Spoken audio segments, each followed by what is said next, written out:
প্রিয় দর্শক শ্রোতা, আসসালামু আলাইকুম এবং অফুরন্ত শুভকামনা সবার জন্য।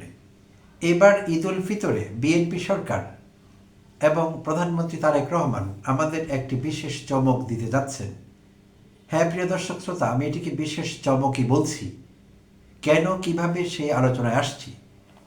তো তার আগে বলে নেওয়া ভালো যে পবিত্র ঈদ উল ফিতর কাল উদযাপিত হচ্ছে না, যেহেতু চাঁদ দেখা যায়নি, আর সেটি উদযাপিত হচ্ছে কালকের পরদিন শনিবারে। আর দেশের প্রধান জামায়াত, ঈদের নামাজের প্রধান জামায়াত অনুষ্ঠিত হতে যাচ্ছে জাতীয় ঈদগাহ ময়দানে যথারীতি সকাল 8:30টায়, শনিবার সকাল 8:30টায় জাতীয় ঈদগাহ ময়দানে প্রধান জামায়াত অনুষ্ঠিত হতে যাচ্ছে। আর এই খবরটি আমাদের দিয়েছেন আজ সকালে ঈদের প্রধান জামায়াতের প্রস্তুতি পর্ব পরিদর্শন শেষে স্থানীয় সরকার, পল্লী উন্নয়ন ও সমবায় প্রতিমন্ত্রী মীর শাহে আলম। সাংবাদিকদের উপস্থিতিতে তিনি জানালেন সেই চমকটির কথা। তার কাছ থেকে আমরা প্রথম জানতে পারলাম যে আমি শুরু করেছিলাম যে বিএনপি সরকার এবং প্রধানমন্ত্রী তারেক রহমান আমাদের একটি চমক দিতে যাচ্ছেন। আর সেই চমকটি হলো সেই প্রধান জামাতে একসঙ্গে নামাজ আদায় করবেন রাষ্ট্রপতি শাহাবুদ্দিন চুপ্পু এবং প্রধানমন্ত্রী তারেক রহমান। তো নিশ্চয়ই আপনারা আমার সঙ্গে একমত হবেন যে এটি আমাদের জন্য একটি চমক। আচ্ছা, কেন চমক বলছি আমি সেই ব্যাখ্যায় আসছি। নিশ্চয়ই আমাদের জানা আছে অন্তর্বর্তীকালীন সরকার ক্ষমতায় থাকাকালীন অধ্যাপক ডক্টর মোহাম্মদ ইউনূসকে কিন্তু আমরা প্রধান জামায়াতে জাতীয় ঈদগাহ ময়দানে ঈদের নামাজে অংশগ্রহণ করতে দেখতাম। রাষ্ট্রপতিকে কখনো দেখিনি। শাহাবুদ্দিন চুপ্পু জাতীয় ঈদগাহ ময়দানে ঈদের নামাজ আদায় করেননি। তো এইটি নিয়ে নানা সময় নানা কথা হয়েছিল। কেন তিনি ঈদের নামাজ আদায় করছেন না, এটি নিয়ে টক শো হয়েছে। ইউটিউব চ্যানেলে ইন্ডিভিজুয়াল কন্টেন্ট ক্রিয়েটাররা অসংখ্য কন্টেন্ট দিয়েছেন। নানা সমালোচনা হয়েছে অন্তর্বর্তীকালীন সরকারের এবং ডক্টর মোহাম্মদ ইউনূসের, যে ডক্টর মোহাম্মদ ইউনূস তাকে ইচ্ছে করে রাষ্ট্রপতিকে লো প্রোফাইলে রেখে দিচ্ছেন। তিনি তাকে সেখানে নিতে চাচ্ছেন না, কারণ রাষ্ট্রপতির পাশে নাকি ডক্টর মোহাম্মদ ইউনূসকে নিষ্প্রভ লাগবে। এমন সৃজনশীল অনেক কন্টেন্ট ক্রিয়েটার কিংবা টক শো ব্যাপারী এরকম কথা কিন্তু আমাদের শুনিয়েছেন। রাষ্ট্রপতির পাশে ডক্টর ইউনূসকে নিষ্প্রভ লাগবে, কারণ ডক্টর ইউনূসের তো কোনো প্রোফাইল নেই, খুবই লো প্রোফাইল মানুষ, তাকে কে চেনে, তার কি দাম আছে। রাষ্ট্রপতি শাহাবুদ্দিন চুপ্পু বলে কথা। তো সেই স্টার রাষ্ট্রপতির পাশে তাকে নিষ্প্রভ লাগবে, তাই তিনি তাকে তার পাশে জায়গা দিতে চাননি, তাকে নামাজে নিয়ে যাননি, এমন আলোচনা আমরা শুনেছি। তো আসলে সেইটির ব্যাখ্যা আমি আমার মতো করে আমার চ্যানেল থেকে অতীতে দিয়েছিলাম। আবারও বলছি, আমার ব্যক্তিগত ব্যাখ্যা এটি, আপনাকে নিতেই হবে এমন কোনো কথা নেই। সো আমি যেটি মনে করি, অধ্যাপক ডক্টর মোহাম্মদ ইউনূস একজন বিচক্ষণ ব্যক্তি। তাই তিনি মনে করেছেন যে রাষ্ট্রপতি হলেন ফেসিস্ট শেখ হাসিনার কাছের মানুষ, দোসর বলা হয়ে থাকে। তো তাকে সেখানে বিশাল এই জনসমাবেশে নিয়ে গেলে সেটি ভালো হতো না হয়তোবা। কেন ভালো হতো না? তিনি অপদস্থ কিংবা হেনস্থার শিকার হতে পারতেন, যেটি তিনি হয়েছেন। সম্প্রতি আমাদের ত্রয়োদশ জাতীয় সংসদের যে প্রথম অধিবেশন হলো, প্রথম অধিবেশনের প্রথম কার্যদিবসে তিনি যখন ভাষণ দিচ্ছিলেন, যথারীতি প্রথা অনুযায়ী রাষ্ট্রপতি ভাষণ দেন এবং রাষ্ট্রপতির ভাষণের উপর ধন্যবাদ প্রস্তাব আনা হয় লম্বা সময় ধরে। তো তিনি সেই চেষ্টা করছিলেন। তিনি কতটা হেনস্থা এবং অপদস্থ হয়েছিলেন সেটি আপনাদের জানা আছে, আমার কিছু বলার নেই এই বিষয়ে। তো অধ্যাপক ইউনূস সেটি জানতেন যে শাহাবুদ্দিন চুপ্পু এরকম হেনস্থার শিকার হতে পারেন, তাই তার সম্মান বাঁচাবার জন্য, রাষ্ট্রপতির পদটির সম্মান বাঁচাবার জন্য তিনি সেই বিচক্ষণ সিদ্ধান্ত নিয়েছিলেন শাহাবুদ্দিনকে সেই জাতীয় ঈদগাহ ময়দানে নিয়ে যাননি। আমি মনে করছি এটি। আপনাদের কোনো ব্যাখ্যা থাকলে দয়া করে কমেন্টে জানাবেন। আচ্ছা, তো একসঙ্গে নামাজ পড়বেন, ভালো কথা, নামাজ পড়তে তো কোনো আপত্তি নেই এবং এটি নিয়ে কারো কোনো কথাই থাকতে পারে না। আমি কেন এই তুলনামূলক আলোচনা নিয়ে আসলাম, কারণ এক্ষুনি একটি কথা বিভিন্ন মহলে ছড়িয়ে পড়বে। আবার কিছু সৃজনশীল কন্টেন্ট ক্রিয়েটার, তারাই আবার আগের সেই কন্টেন্ট ক্রিয়েটাররা দুম করে হাজির হয়ে যাবেন কন্টেন্ট নিয়ে। কন্টেন্ট কী বিষয়ে? যে রাষ্ট্রপতিকে মূল্যায়ন করেননি অধ্যাপক ইউনূস, এখন তারেক রহমান যথার্থ মূল্যায়ন করলেন।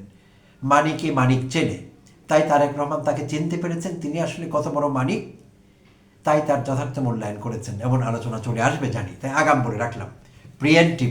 প্রিএমটিভ মেজার বলতে পারেন।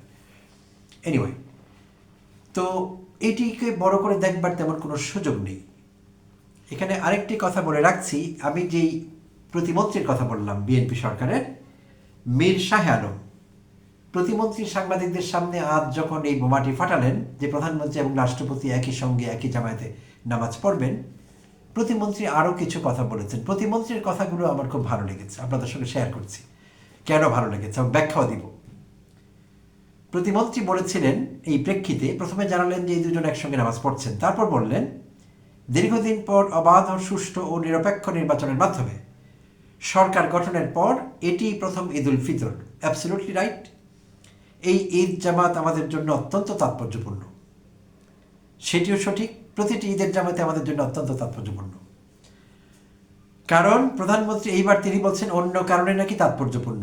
ঈদের জামাত এমনিতে তাৎপর্যপূর্ণ না, ঈদের নামাজও তাৎপর্যপূর্ণ না, অন্য একটি কারণে তাৎপর্যপূর্ণ, সে কথা তিনি বলছেন।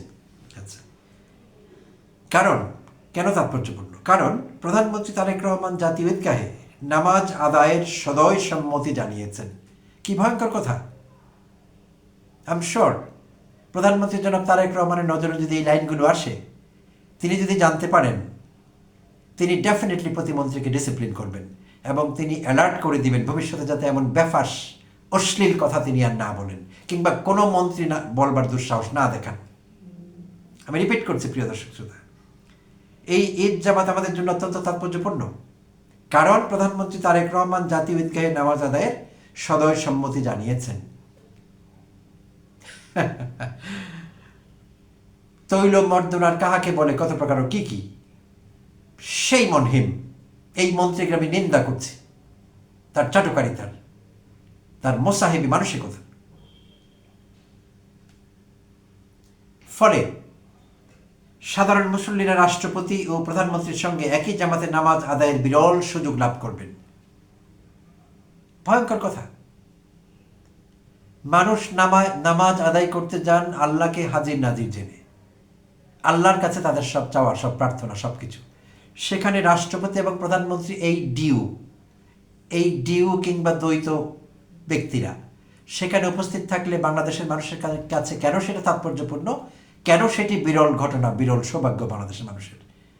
তার ক্ষমা চাওয়া উচিত জাতির কাছে এই অশ্লীল বক্তব্যের জন্য। আমি তার বক্তব্যকে অশ্লীল বলছি। আর তিনি মনে করছেন যে রাষ্ট্রপতি এবং প্রধানমন্ত্রী একই জামাতে থাকলে আমরা বিরল সৌভাগ্য মনে করব আমাদের। অনেকে তো এই রাষ্ট্রপতি থাকবেন শুনে সেই জামাত বয়কট করবেন। এই প্রতিমন্ত্রীর মান সম্মান না থাকতে পারে, আত্মসম্মান বোধ লোয়েস্ট হতে পারে, সাধারণ মানুষের তো না।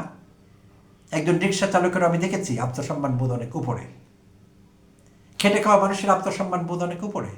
এই রাষ্ট্রপতি থাকলে, এই হাসিনার দোসর থাকলে, এই মিথ্যেবাদী রাষ্ট্রপতি থাকলে, আত্মসম্মান বোধহীন রাষ্ট্রপতি থাকলে সাধারণ মানুষ অনেকেই যাবেন না সেই ঈদগাহে।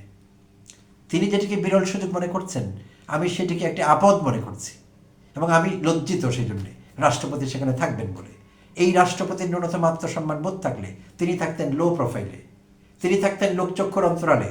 সম্প্রতি যা ঘটে গেল সংসদ ভবনে তাকে নিয়ে, তাকে দুধ্বনি দেওয়া হলো, এরপরও তাকে সেখানে এই চাঁদ মুখ দেখাবার জন্যে জাতীয় ঈদগাহে থাকতে হবে এবং সেইটিকে আমাদের বিরল সম্মান, বিরল সৌভাগ্য, বিরল সুযোগ মনে করতে হবে? ছি মন্ত্রী, ছি প্রতিমন্ত্রী, উদ্র করুন আপনার কথা এবং ক্ষমা চান জাতির কাছে এই বক্তব্যের জন্য।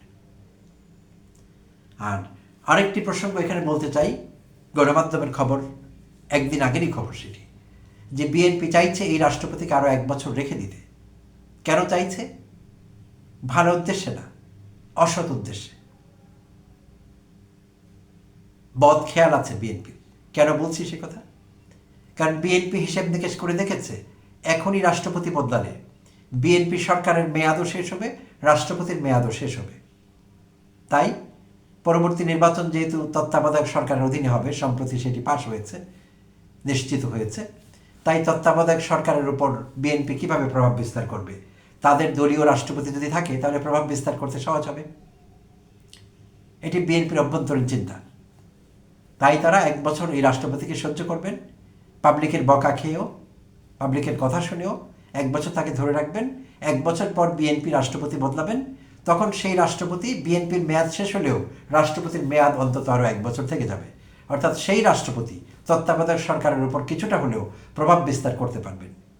আর কেন পারবেন বলে মনে হচ্ছে?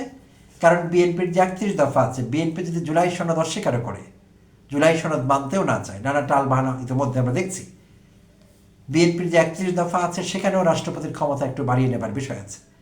তো সেদিক থেকে যদি রাষ্ট্রপতির ক্ষমতা একটু বাড়িয়ে নেওয়া যায়, তাহলে এই পরবর্তী রাষ্ট্রপতি হবে ঠুটো জগন্নাথ না, একটু বেশি পাওয়ারফুল লোক, আর বেশি ক্ষমতাধর লোক তত্ত্বাবধায়ক সরকারের উপর কিছুটা হলেও নিয়ন্ত্রণ বজায় রাখতে পারবেন।